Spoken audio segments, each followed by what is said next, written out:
start with Donald Trump. He said he would deport all criminal immigrants on day one of his presidency. Alfonso, thoughts? Well, that's ridiculous. I mean, from a policy perspective, that's just impossible. Not only is it too costly, but I think the majority, the immense majority of law enforcement officials will tell you that that's impossible to do.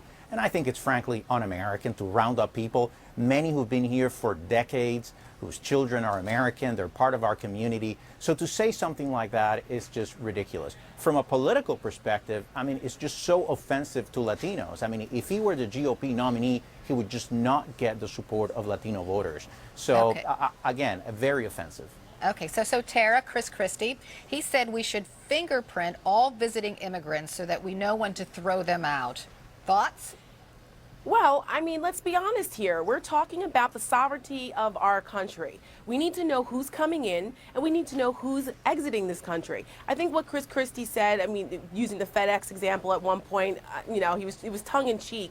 But I don't think it's unreasonable or un-American to know who is in our country and who isn't. I mean, 9/11, did we forget about that? How those hijackers got into this country on student visas, overstaying those things, visitor visas. These are things that this part of the system, where 40% of illegals in this country overstay their visas. This is an aspect of the illegal immigration debate that a lot of people forget. So there's nothing unreasonable about that. And I think most Americans feel as though that we would like to round up and throw out criminal illegal aliens in this country, even though it's not possible to do on day one. Obviously, there's logistical issues with it. But I think the average American looks at that and says, absolutely, they need to get out of here. They're illegal and committing crimes in this country. They need to go.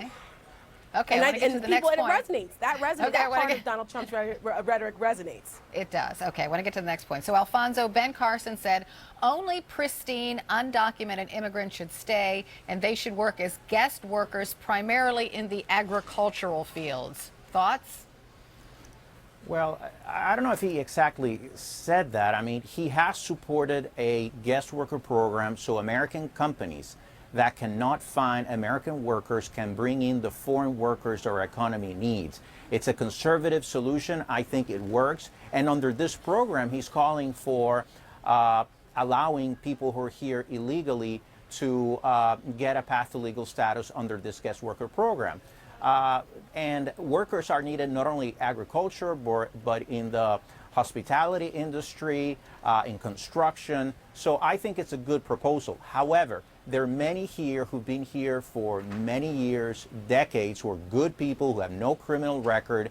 And just to give them a work visa, I don't know if that's enough. I think we should definitely give them a path to legal status that goes beyond just a work visa. But let me say, his proposal is constructive and would be well received by Latino voters. I think on this issue, Ben Carson was very constructive.